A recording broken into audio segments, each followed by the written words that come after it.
En Gálatas capítulo 5, verso 23, Pablo terminará diciendo que contra tales cosas no hay ley.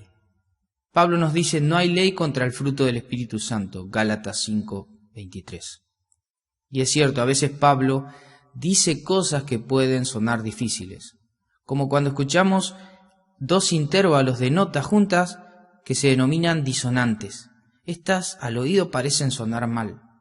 Y claro, Pablo nos ha dicho anteriormente en el verso 14 que la ley se resume en un solo mandamiento, que es amarás a tu prójimo.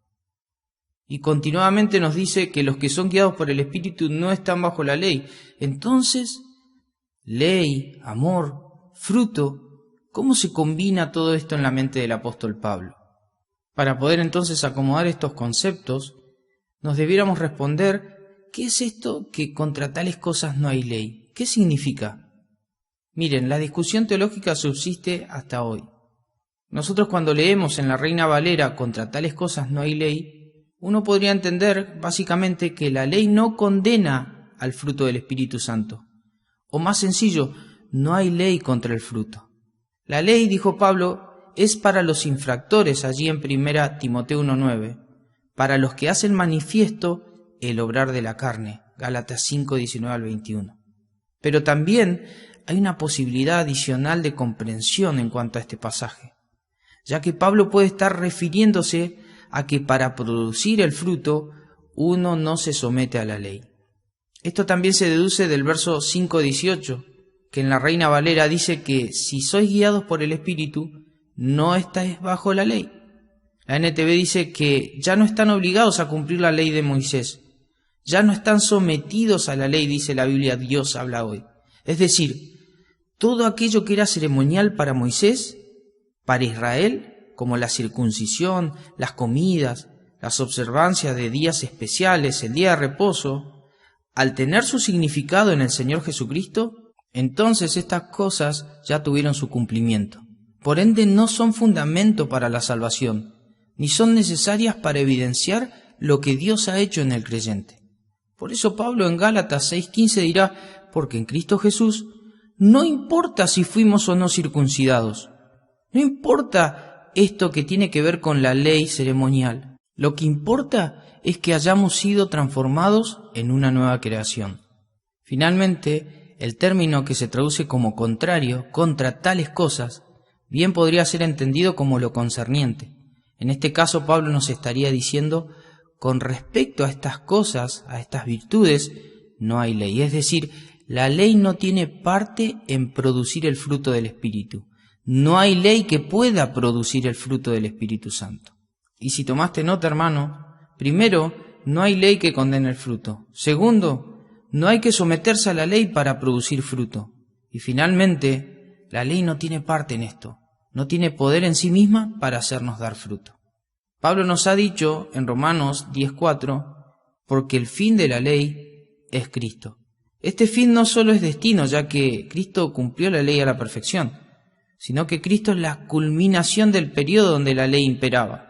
El hecho de que Cristo sea el fin de la ley es que ahora todo aquel que cree en Cristo es perdonado de sus pecados, recibe la justicia que viene por la persona y la obra del Señor Jesucristo. Y es que ya no es como antes. La ley mosaica indicaba el camino a seguir, pero los hombres quedaban impotentes ante ella. Nadie podía cumplir la ley. Por eso Pablo dijo en Gálatas 5:3, si uno se somete a la ley, es decir, si se quiere circuncidar y enseñar que eso es lo que Dios pretende para ser salvo, se debe someter a toda la ley, está obligado a cumplirla toda. Por eso Santiago en el capítulo 2, verso 10 dice que, porque cualquiera que guardare toda la ley, pero ofendiere en un punto, se hace culpable de todos.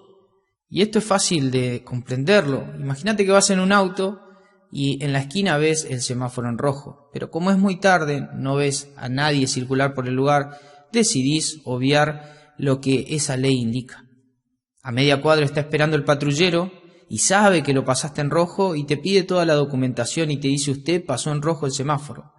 En ese momento no se nos puede ocurrir decirle que hemos sido buenos cónyuges, o que estamos criando bien a nuestros hijos, o que estamos pagando todos los impuestos. Es inadecuado. La ley exige que no pasemos en rojo.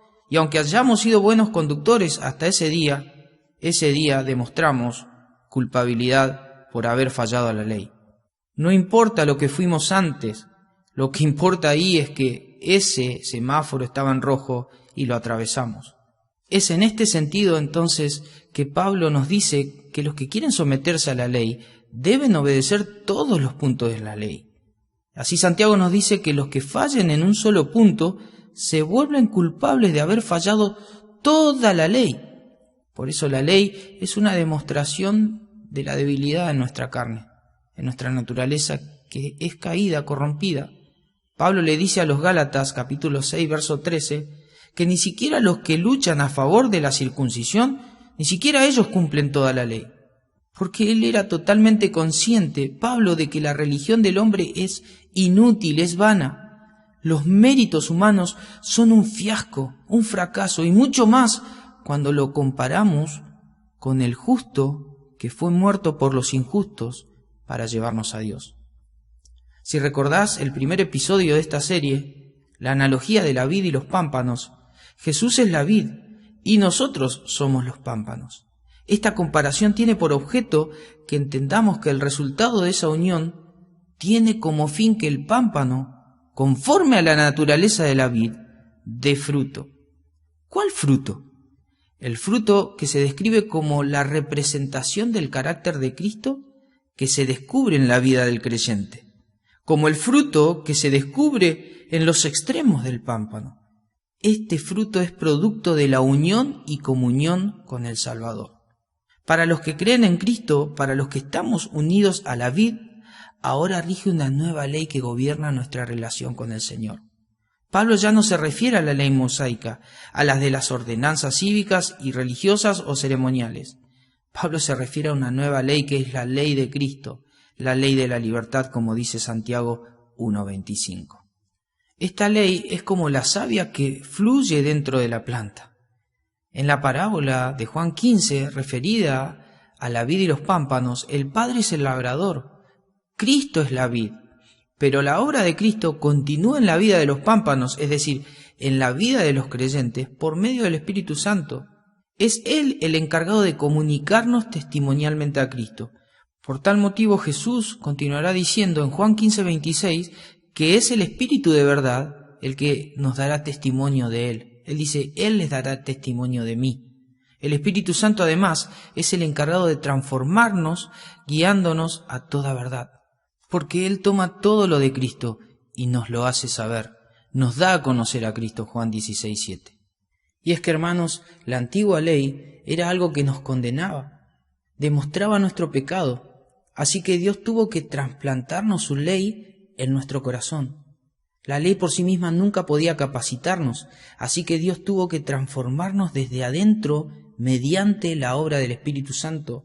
Dios tuvo que injertarnos en la vid para comunicarnos el carácter de Cristo en nuestras vidas. Por eso en Hebreos, capítulo 10, verso 16, dice, y este es el pacto que haré con ellos. Después de aquellos días, dice el Señor, pondré mis leyes en sus corazones y en sus mentes las escribiré. Esta nueva ley que surge como el fruto de la obra del Espíritu Santo en nosotros es una ley que nos lleva a la libertad. Por eso Pablo en Gálatas 5:13 dice, pues ustedes, mis hermanos, han sido llamados a vivir en libertad, pero no usen esa libertad para satisfacer los deseos de la naturaleza pecaminosa. En otras palabras, la libertad no se trata de libertinaje, se trata de producir fruto, y el fruto es contrario a los deseos de nuestra carne. Es la manifestación de Dios en nosotros, que el Espíritu Santo toma control de nuestra vida. Dicho de otra forma, la libertad no se trata de carnalidad, sino se trata de fructificar. ¿Lo recordás? Amor, gozo, paz, paciencia, benignidad, bondad, fe, mansedumbre y templanza. Es que cuando vivimos así, expresamos estar sujetos a Cristo, a la ley de Cristo, porque cuando estamos unidos a Cristo, somos verdaderamente libres para expresar el fruto en nosotros. Somos libres, hermanos, pero no libertinos. Somos libres de la culpa porque Cristo nos perdonó. Pablo dice que había un acta que nos era contraria, pero Cristo la quitó del medio, la anuló por completo y la clavó allí en la cruz. Colosenses 2, 13 y 14. Somos libres también del poder del pecado porque Cristo lo venció. Y finalmente somos libres para vivir según la naturaleza transformada que nos ha sido dada por Cristo. Dios nos hizo nacer en la vid para que demos fruto, para revelar el amor de Dios, amor que ha sido derramado en nuestros corazones por el Espíritu Santo. Romanos 5:5. Hermanos, la verdadera libertad es exactamente lo opuesto a lo que muchos piensan. No es ocasión para la carne, no es liberación de toda responsabilidad para con Dios y los demás, con el objeto entonces de vivir para uno mismo. Eso sería caer en la esclavitud de la carne, del egocentrismo. En cambio, la verdadera libertad es liberación de mi propio y necio yo. Y esto con el fin de vivir responsablemente en amor para con Dios y para con los demás. Esta libertad entonces no es anárquica, ya que tenemos una ley que es la ley de Cristo.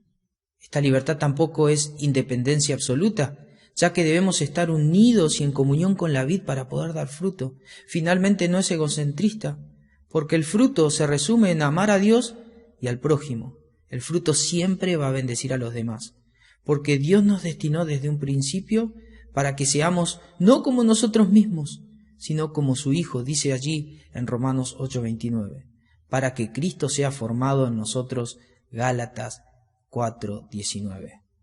Hermanos, el fruto del Espíritu no se cumple con las normativas de la ley antigua.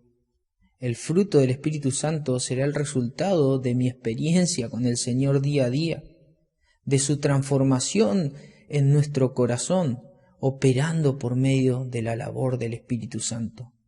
Él quiere hacer la obra en nosotros, pero nosotros, para que Dios haga la obra, tenemos que tener comunión con Él. Es unión y comunión con la vid.